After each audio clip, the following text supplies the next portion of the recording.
How to download uTorrent for free on Windows 11. So if you want to download uTorrent for free on your Windows 11, then what you need to do is first make sure that you have a stable internet connection. After that, you need to open up your browser, and on your browser, you need to go with your search and search for uTorrent for PC. And once you've searched uTorrent, you'll have this kind of interface, which is uTorrent download for Windows. You need to click on that and you'll get this kind of interface.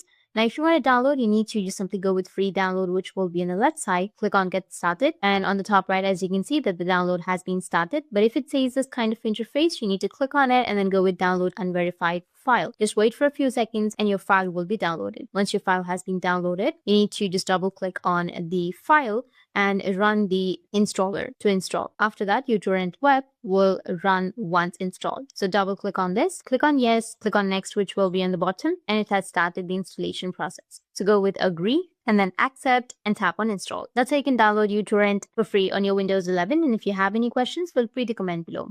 Thanks for watching.